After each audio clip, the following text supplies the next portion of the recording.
All the fans are being so excited the way they left us hanging in season 2 and left you hanging. Finally get to see what happens. Right, I know, it's coming up. I think it's going to be... Give us any spoilers? Well, let's see. Sorry, there's dogs in here. I mean, I don't know if there's really much I can say, and I think you almost don't want to know. You just rather just tune in. It's not what I thought was going to happen, because I figure she's a surfer, there's going to be certain things that she knows how to do, and that she would have experienced growing up in the water. Not so. You know, I tried to do, talk to the water people, and also just from whatever minuscule experience I've had in the water here, trying to put that all together. But at the same time, it didn't necessarily make for good drama, so we did what I think is going to sell well, but at the same time, you know, I have my own backstory going on over here. A lot of fans do. Okay, is it tougher to shoot scenes in a bikini, which you do from time to time, or to do the action scenes? What's tougher? Tougher? I don't know how tough it is to shoot a scene in a bikini. Because you look like this. Oh, you mean like psychologically? Well, I don't like doing, it's like if you don't know that that's coming up. I think at the end of the, there was just a little shot of her walking on the beach, and then they were going to shoot that scene the episode previous.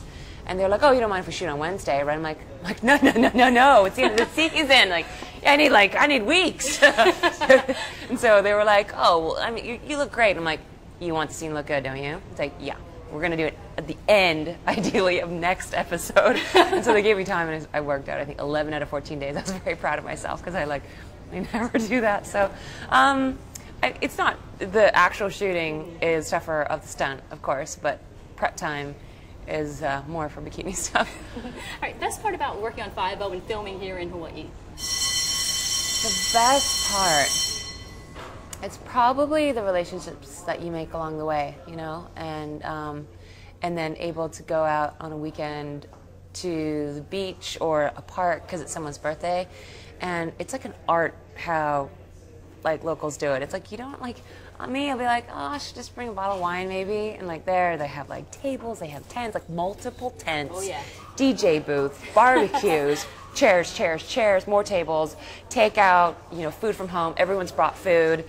It's like a little circus that comes out. You know, it's like a state fair or something. And I have like one thing, and then I don't have a corkscrew even.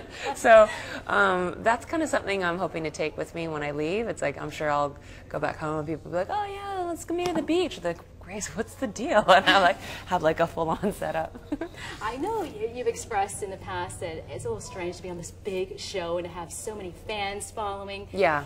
Anything that's weirded you out? You know, it's flattering, I'm sure, but anything it's not flattering. Okay. It's all weird to me. It's all weird. I'm sure a lot of people are like, what's her problem? It's totally flattering to me. It's like, weird. Like, I'm so like not like that. And someone said like, did you have like anyone that you looked up to when you were a kid? I was like, no. Did you have like a role model? I was like, no. I just wasn't like that. And if I had that, if I was the type of person to be like, I don't know, Neil Armstrong or I don't know, Charlie's Angels, and I can't, anything, you name it, or a sports athlete, something like that, then I think I would get it. But I just wasn't that kind of kid, you know? So to me, it's like I don't know where that's coming from. So yeah, a lot of stuff is just weird. And it is a different culture here, you know? It is very unique, and it is special. And of course, every state is going to have that, you know, but this is not just another state. There's another culture as well. And many cultures that are obviously mixed in, but the Hawaiian people is like a people that's separate. Very unique work. Yeah, absolutely. Absolutely. Okay, we do a little 5 questions with our 5-0 stars. So who do you think is a tougher cookie? Steve McGarrett or Doris McGarrett? Ooh, that's a good question. We haven't seen that much of Doris yet.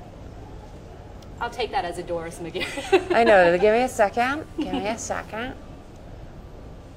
I would say, I feel like Doris would be steelier, and McGarrett would just be a lot crazier.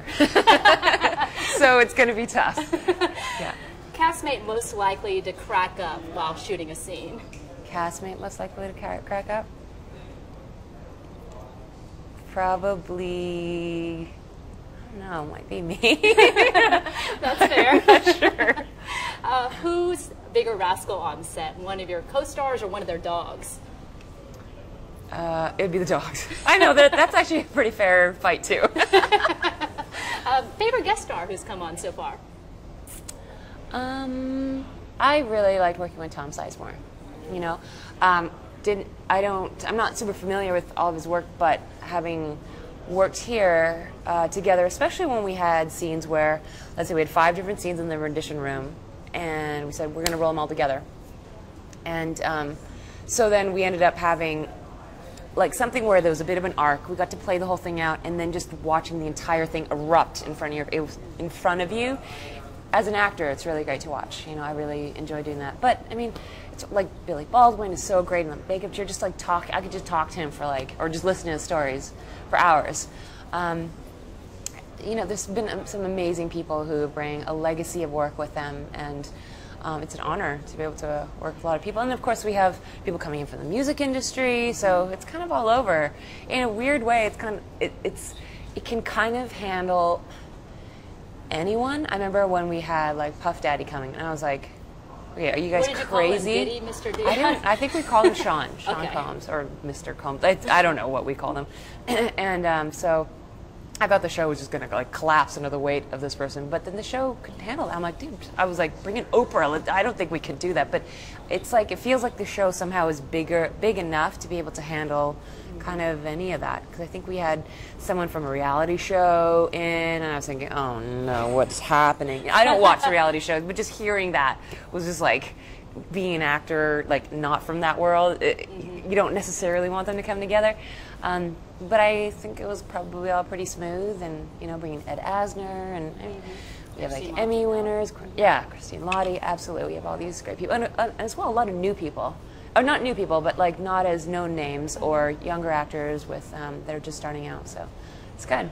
Okay, that was 4. I think we got just one more. Oh quickly. Yeah. I think about this one closely. What can't you live without? What's the one thing you can't live without? What's the one thing I can't?